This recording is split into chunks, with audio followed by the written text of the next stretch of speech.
Hello everyone, সবাই কেমন আছো? এক্সপ্লোর মামনের নতুন একটা ব্লগে সবাইকে ওয়েলকাম। চলে এসেছি আর একটা নতুন ব্লগ নিয়ে তোমাদের কাছে গল্প করতে। তো আগের দিনের ব্লগটা ছিল পুরোটাই মিরিক লেকের উপরে, তাই আজকের ব্লগটা কিন্তু মিরিক লেক থেকে বেরিয়ে স্টার্ট করেছি। না, আজকে আর কোথাও ঘুরতে যাব না, এখন যাবো সোজা বাড়ি। এক সপ্তাহ ট্যুর ছিল, সেটা শেষ হয়ে গেছে, তাই এখন বাড়ির দিকে যাই। তোমরাও সঙ্গে থাকো, চলো। সবাই বলে বাড়ি ফিরতে কার কেমন ফিলিংস হচ্ছে?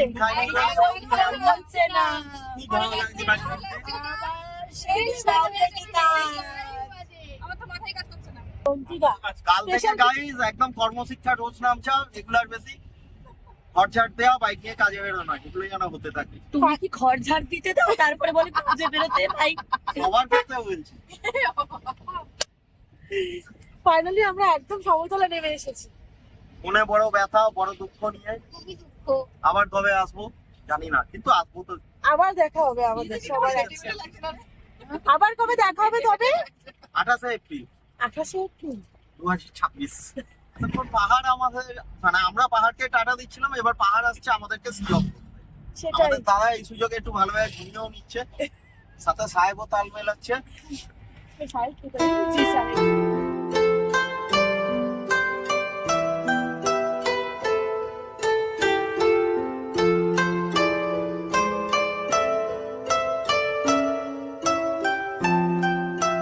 চলে এসেছি এনজিপিতে। বাবা, মনে হচ্ছে যেটা খারাপ করবার, এখানে প্রচুর গরম, গাড়িতে আস্তে আস্তে প্রচুর গরম। সবাই নামছি এখন, আমি নেমে গেছি, পিয়া দিদি ওরা নামছে। আর দিদি উপরে ওই ড্রাইভার দাদা আমাদের জিনিসপত্র নামিয়ে নিচ্ছে। কে বলবে ওই ঠান্ডার মধ্যে দিয়ে এলাম, এখানে এসে কি গরম। ড্রাইভার দাদা আমাদেরকে বলছে গাড়ির সামনে দাঁড় করিয়ে সবাই একটা সেলফি নেবে, সেই জন্য এখন সবাই এক জায়গা হচ্ছি। সবাই এখন স্টেশনের দিকে যাচ্ছি। আমাদের ট্রেন লেট আছে, 5:50 আগের কথা ছিল, সামথিং 22 মিনিট লেট। আরে প্ল্যাটফর্মে গিয়ে ঢুকতে পারবে না?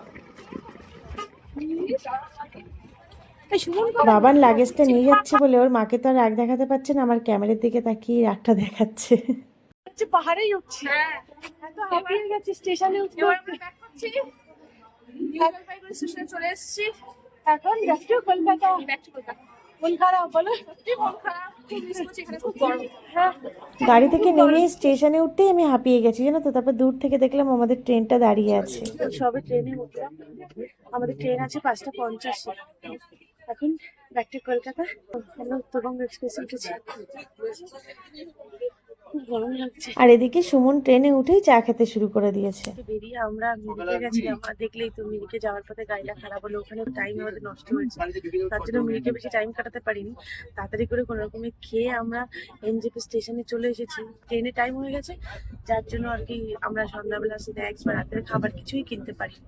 কেয়া দিদি হচ্ছে ট্রেনে উঠে ট্রেনেই, মানে ট্রেনের খাবারটাই অর্ডার দিল আর কি সবার জন্য। আমি খাবো না, আমার ভালো লাগে না, আমি বলেছি আমি কিছু খেয়ে নেবো, আছে আমার কাছে, তো দুটো ডিম সিদ্ধ খেয়ে নেবো। এখন আমাদের সিট এমন পজিশনে পড়েছে যে সেখানে উঠে আর কি এখন বুঝতেও পারবো না। তো নিচে এখানে আমাদের 4 জনের একটা সাইডে পড়েছে, আমি, কেয়া দিদি, অরূপ দাদা আর সুমন। আর বাকি যে 4 জন আছে তাদের আবার অন্য সাইডে পড়েছে, তো আলাদা আলাদা ভাগে আছে বলে এখন আর মাস্তিটাও হচ্ছে না, চুপচাপ বসে আছি। আমরা দুজন এই পাশে, অরূপ দা ওই পাশে, সুমন ওই পাশে। তোমাদের সাথে গল্প করতে করতে এখানে খাবারের অর্ডারও নিতে চলে এসেছে। যেহেতু বললাম আসতে লেট হয়েছে বলে কোনো খাবারই কিনতে পারিনি, সেই জন্য ট্রেনেই খাবারের অর্ডারটা দিলাম। আর আমার কাছে কিছু স্ন্যাক্স ছিল, সেগুলোই কাটলাম, সন্ধ্যাবেলায় খাবো বলে সবাই। আর তারপরে কেয়া দিদি কিছু ফল এনেছিল, সেই ফলগুলো ছিল, সেটাও কাটা হলো খাওয়ার জন্য। আর রাতের ডিনারে ওরা 3 জন অর্ডার দিয়েছিল ডিম কষা আর ভাত। আমি ট্রেনের খাবার পছন্দ করি না বলে আমি খাইনি, একটু মুড়ি মাখা উঠেছিল সেটা খেয়েছিলাম, আর একটু ডিম সিদ্ধ খেয়েছিলাম দুটো। তো ওরা এখন ডিনারটা করে নিচ্ছে, আর তারপরে একটু আড্ডা মেরে সবাই ঘুমাতে চলে গেলাম। সুমন ওইদিকে চলে গেছে, আর এখন আমরাও ঘুমিয়ে পড়বো। ট্রেনটা এক ফোঁটাও লেট ছিল না, একদম টাইমিংয়ের মধ্যেই আমাদেরকে শিয়ালদা নামিয়ে দিয়েছে। আমরা এখানে সকালে সবাই ঘুম থেকে উঠে গেছি, এখন লাগেজ টাগেজ নামানো হলো। চলে এসেছি, এবার নামবো। প্রায় ফাঁকাই হয়ে গেছে, নেমে গেছে শিয়ালদা। সুমন গেছে কেয়া দিদি ট্রলিটা আনতে, অরূপদা আগে নেমে গেছে বোধহয়, নাকি জানি না, যাই হোক একা একা ট্রলিটা নিয়ে আসছে। তবে সুমন কিন্তু একটু রেগেই যাচ্ছে, ভিডিও করার চক্করে আমি কোনো জিনিস আনতে পারিনি, ওকে একটু হেল্প করতে পারিনি। আমরা শিয়ালদা নেমে গেছি। স্বরূপকে বাড়িতে নামিয়ে দিয়ে এসেছি, উঠে গেছি। এবার tata, bye bye. Dakshineswar, Dakshineswar. আবার দেখা হবে। হ্যাঁ।